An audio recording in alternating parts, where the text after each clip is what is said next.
Jeudi 6 janvier 2021. Cinquième jour aujourd'hui. Et je me sens beaucoup mieux.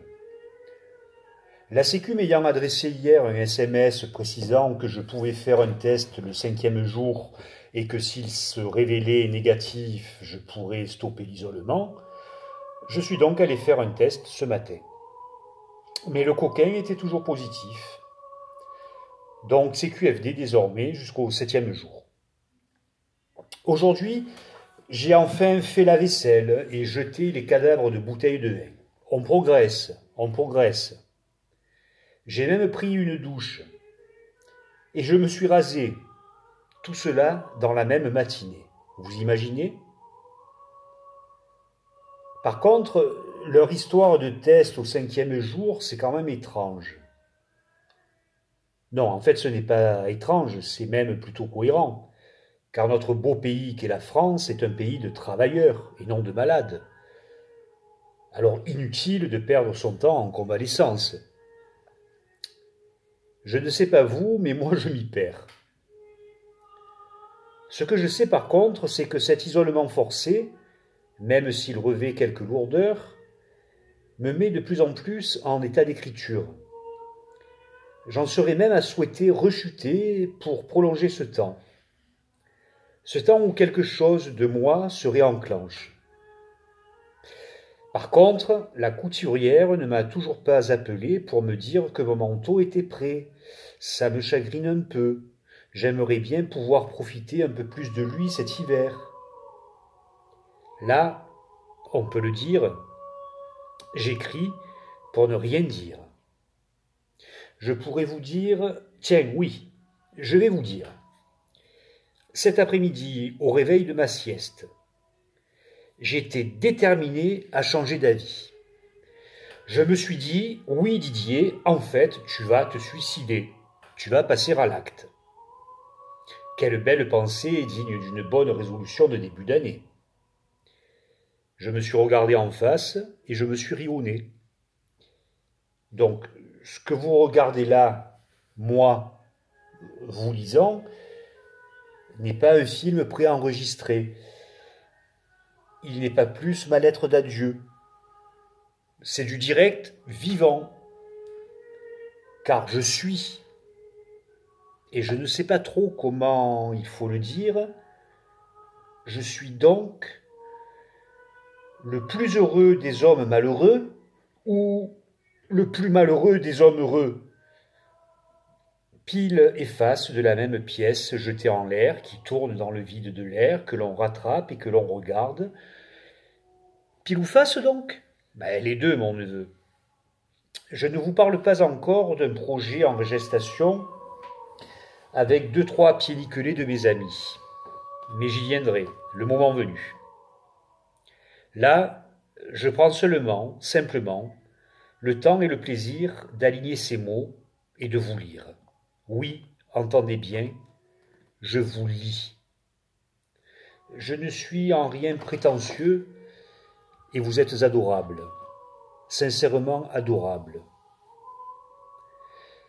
Qui m'aurait dit qu'un jour, moi, l'écrivain reclus, incertain, indigne de lui-même et de ce qualificatif, en arriverait à cela, vous lire, et qui plus est à haute voix.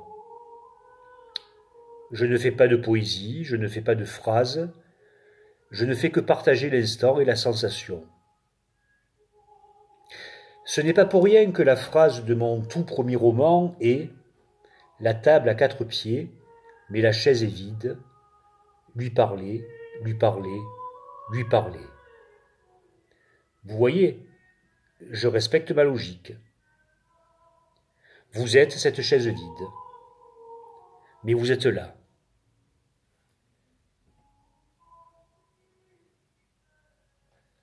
Entre 98 ou 99, lorsque cette phrase a été couchée sur le papier pour la première fois, et aujourd'hui, le temps et l'eau ont coulé sous les ponts.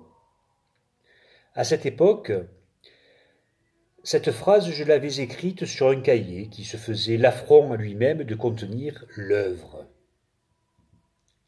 Et aujourd'hui, cette même phrase, je vous la livre en direct, en instantané, par les canaux de la virtualité communicante.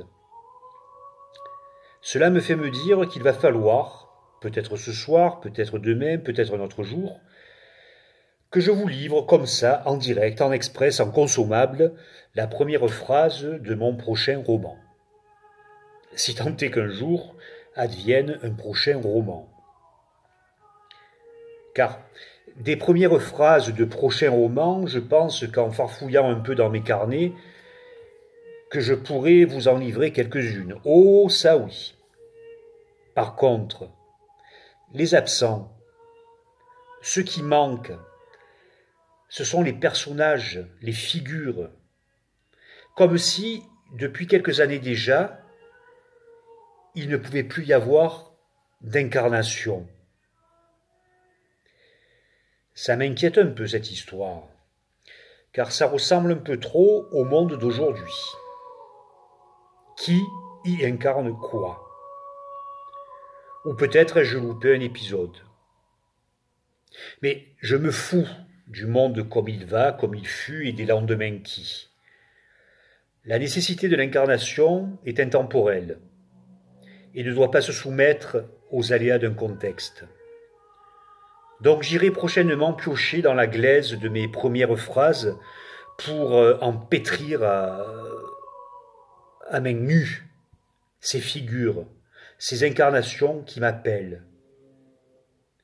Ce dont je suis certain, par contre, c'est qu'il en est une, et vous n'en serez pas étonnés, qui sera la belle âme.